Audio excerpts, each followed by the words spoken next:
We should not ever send one soldier to Iran. And I hope I'm pretty clear on that. So recently, Rand Paul went on Piers Morgan's podcast and talked a little bit about why he so strongly opposes devoting U.S. forces to Israel's strike on Iran, why it's not the America First solution that the American electorate wanted, and what's the stakes here. So let's watch and let's react. Please like the video and subscribe to the channel. It's a really interesting debate raging right now on the conservative right in America, between those who believe America first, no more foreign war intervention, and those like Lindsey Graham who are saying you've got Iran on the run, America should absolutely get involved and finish off this evil regime. I know you're in the former camp, but what do you make, first of all, of this split now on the conservative right over this?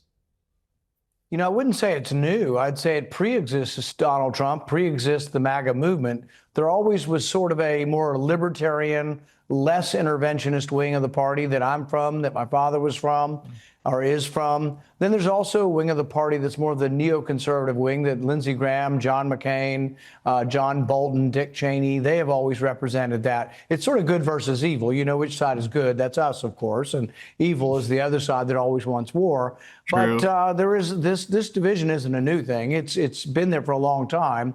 And when Lindsey Graham came out recently with the attacks and saying game on, we thought that was a very disdainful sort of way to refer to war.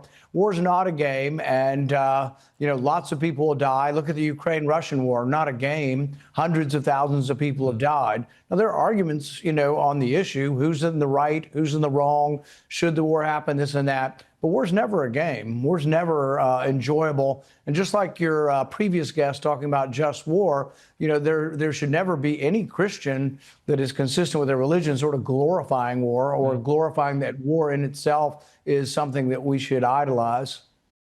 Yeah, amen. I think he really said it there. He's totally right about the fact that non-interventionism is actually more of the tradition of the right, of the old right, before it was perverted by people like William F. Buckley and, Irving Kristol and Podhoretz that shifted it in a more neocon leaning direction, interventionist.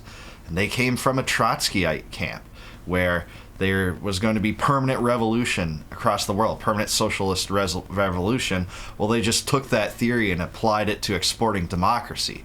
We're going to have worldwide democracy explosions through regime change operations. That's what the neocons wanted. They were very emphatic about that. So Rand Paul's completely right. If you look at, say, even the 1950s, Robert Taft was completely against the Korean War. Republicans going back to that time were non-interventionists, and he's so right about the fact that this war isn't a game. Lindsey Graham talks so flippantly about the fact that he wants to topple this regime no matter what it takes on behalf of Israel. No, but do you believe that some war is not just justified, but essential? Well, if you look at the just war theory, self-war and self-defense, it's the same way when you think of killing. Most Christians don't think you can just go kill someone, but many Christians do believe that you can kill in self-defense. If someone enters your house and attempts to kill you, you can kill them.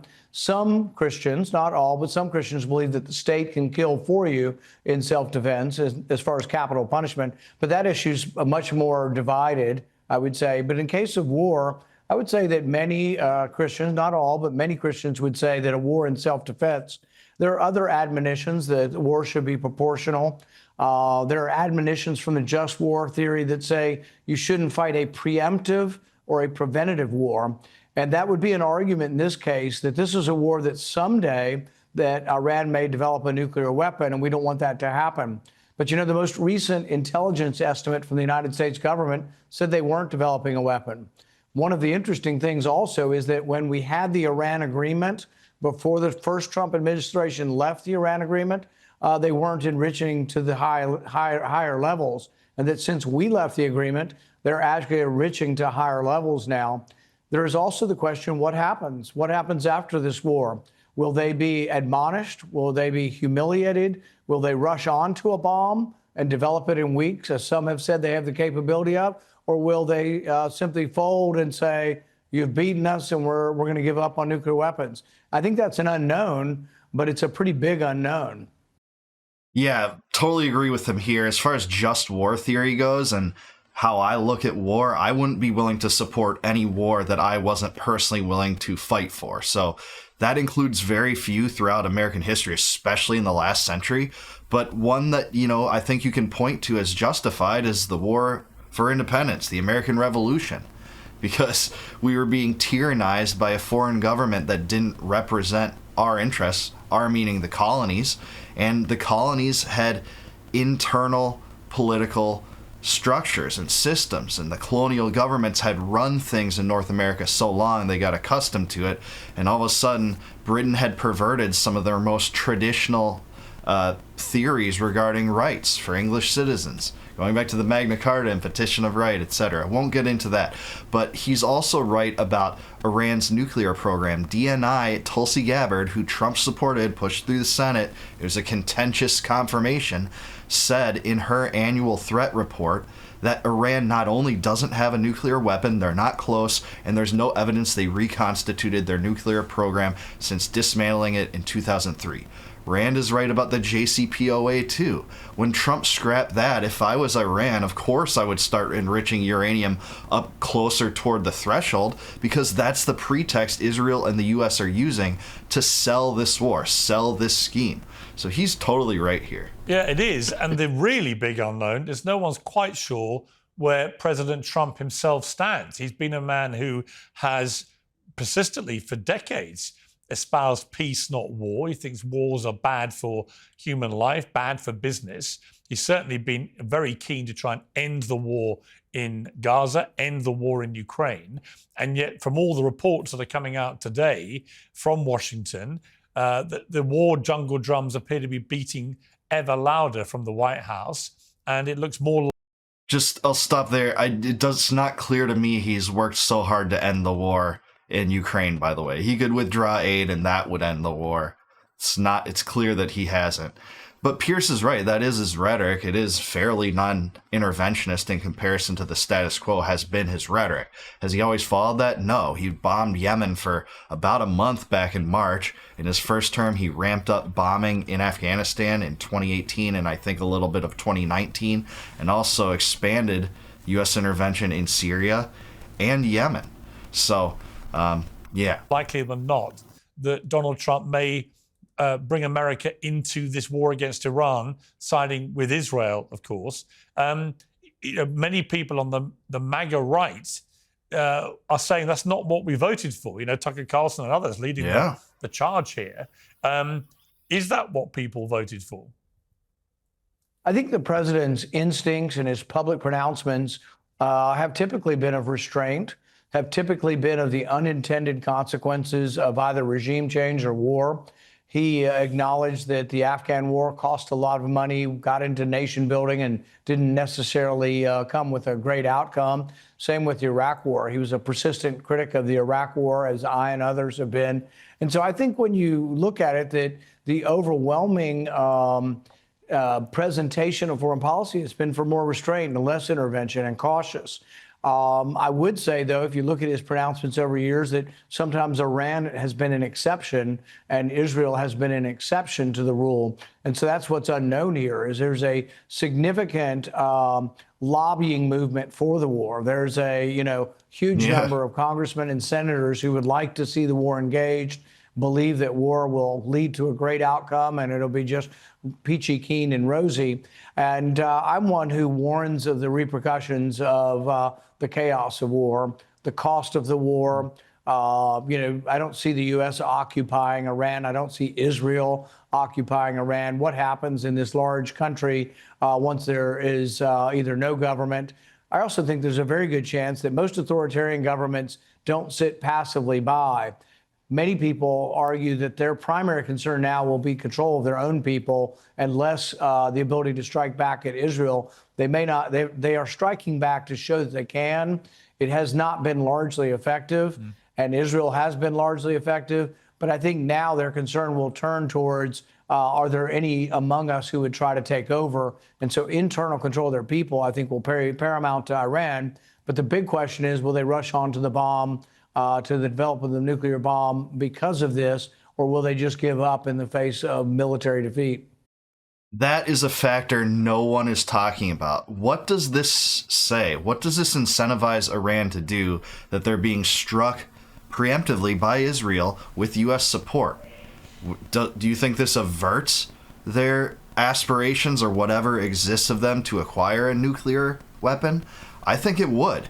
And you have to look at the example of North Korea versus Libya. I brought this up before, but North Korea got nukes, so that essentially took regime change off the table. You know, some people still talk flippantly about that. George W. Bush did. You know, there are a few saber-rattling situations in Trump's first term where it looked like, you know, the U.S. was posturing toward that. But ultimately, that is off the table, whereas Libya gave up its infantile nuclear weapons program, what existed of it. It wasn't much of one.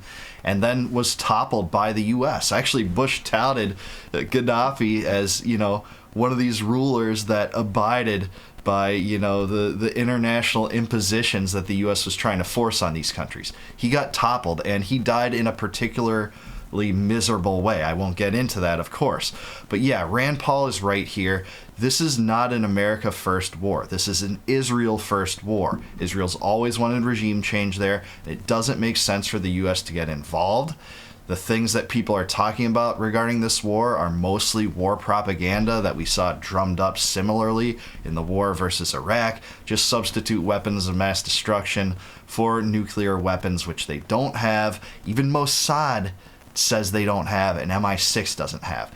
And oh yeah, Tulsi Gabbard, the director of national intelligence, who Trump trusted to be in that position, said they don't either. Do you find it slightly baffling that Israel it continues to refuse to say whether it has nuclear weapons itself, when most people assume that they have quite an extensive nuclear arsenal, and they're not open and don't allow themselves to be open to any checks and balances on any nuclear defense they may have? Enough about 9 to 5. What about the most important and a tough? Well, I mean, the thing is if it is justified for Israel to attack Iran because they might get a nuclear weapon, is the reverse true? And so the thing is, nobody would ask that, and I'm not saying that it is true, but I'm saying that if it's okay for one nation to attack another to stop them from getting nuclear weapons, would the reverse be true? So I really think that, you know, there's a different standard. The standards are different. The overriding sort of, I think, conclusion from this, though, is that if you want peace in the Middle East, it has to involve more players. Like, for example, if you want peace in Gaza and you want Gaza to be resolved, Gaza can't be resolved with no government and no police force in there, but it can't be resolved with American troops, can't be resolved with Israeli troops in there. They're in there, but they're fighting a war. When the war is finally completed and all that's left is rubble, how does Gaza recover? I think it only recovers with an Arab force.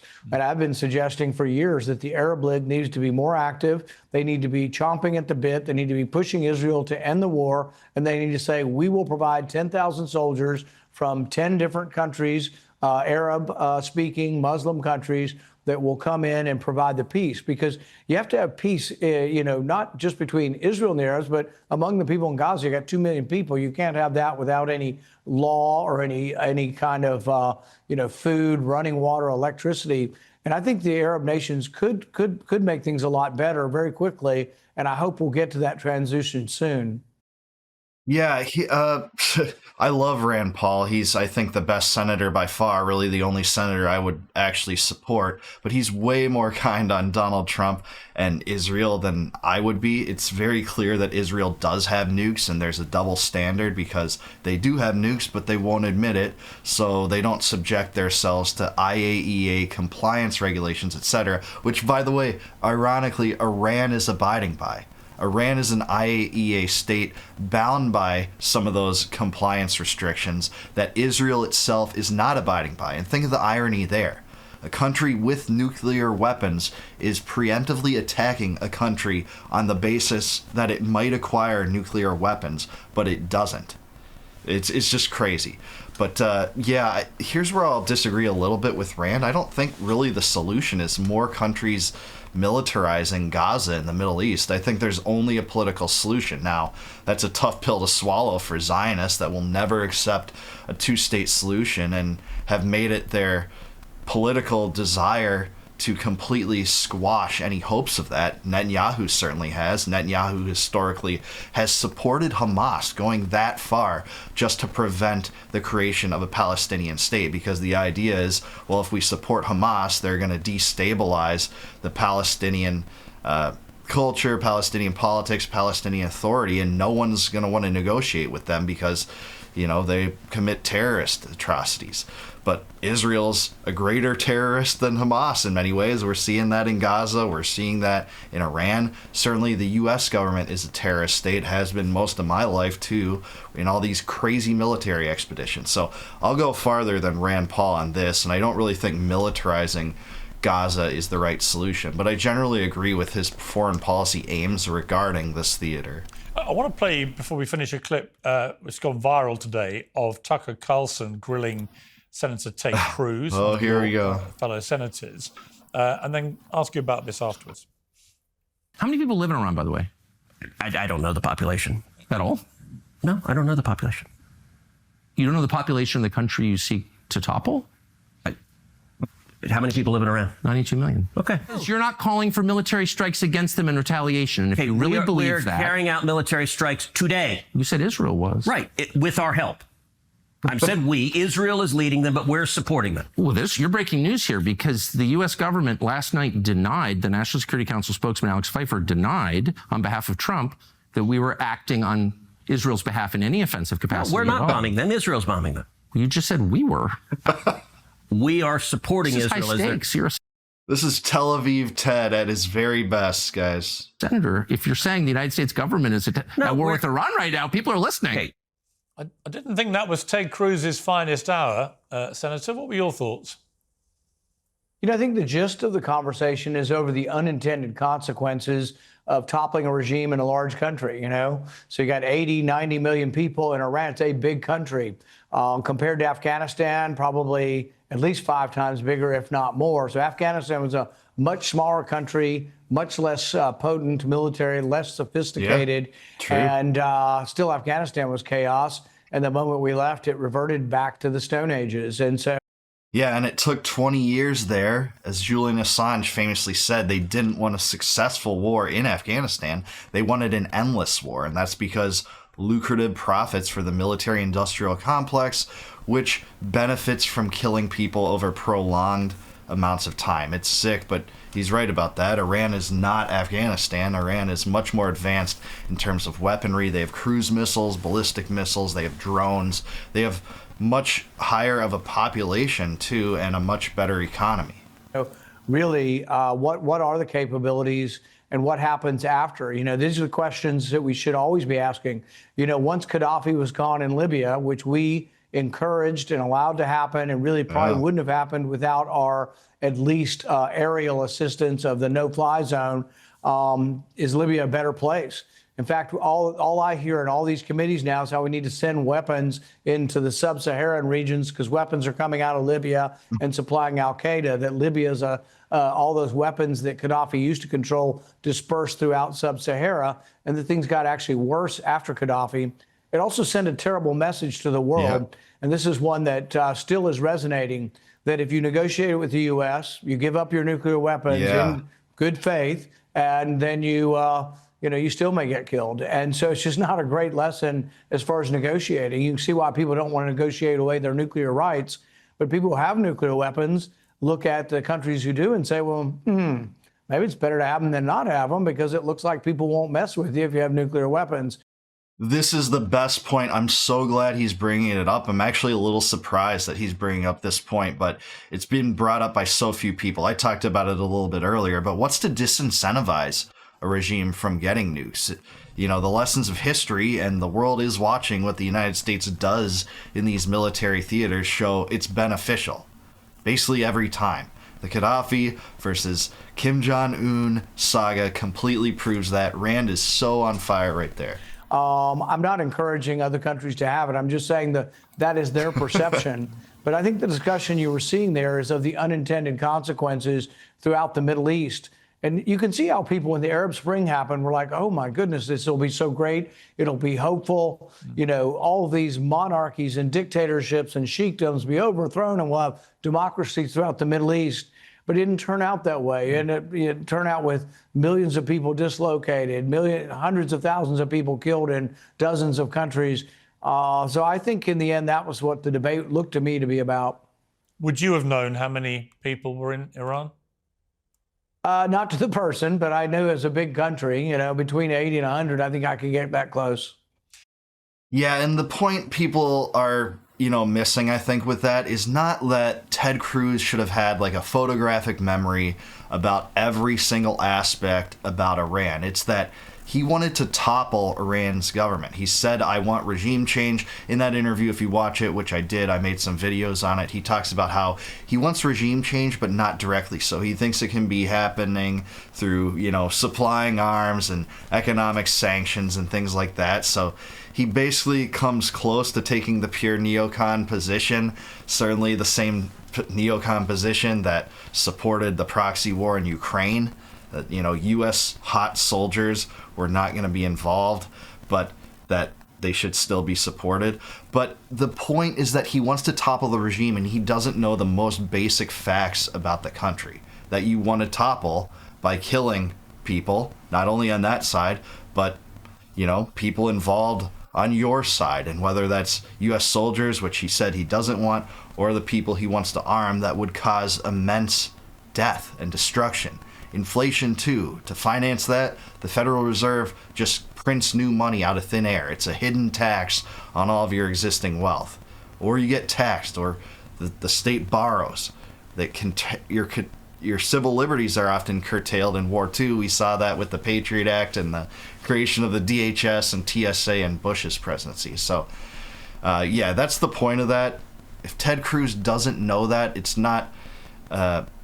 It is germane if you want to overthrow the country. Now, if you didn't know that and you didn't want to overthrow the country, you might not have taken the endeavors and stride to learn that. Donald Trump just finally said, somebody please explain to kooky Tucker Carlson that Iran cannot have a nuclear weapon. Your thoughts? I don't think anybody's really arguing that they should have a nuclear weapon. And see, this is where it's complicated when you argue about what we should do.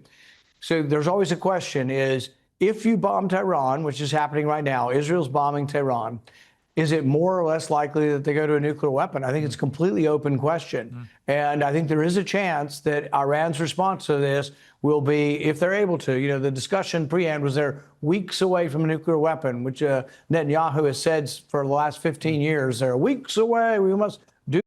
That's actually charitable. He's been saying that for essentially 30 years. I've seen examples going back as far as 1992. And there's been other people, linked with Israel or the military-industrial complex or the neocons that have said that going back to the 1980s. So, he's right about this. And, you cried wolf so many times. What makes you think that he's trustworthy now, even though his own intelligence services, Mossad, is saying that he doesn't have one? Do something. We have to attack them. So if they attack them and we stop them from getting the weapon, it'll be perceived as a heroic deed, and Israel will be applauded. If 2 weeks from now or a month from now they announce they have a nuclear bomb, I think some people say, attacking them wasn't the best. So you have to understand you don't know the outcome of these things, and there's a danger of what are the unintended consequences of this.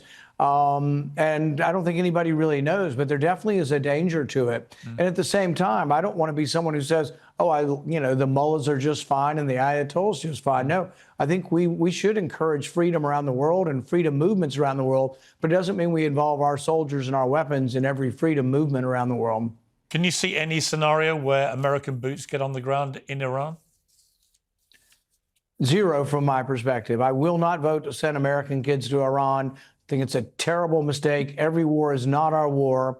Our country is bankrupting itself over our own obligations to our own people. We should not ever send one soldier to Iran, and I hope I'm pretty clear on that.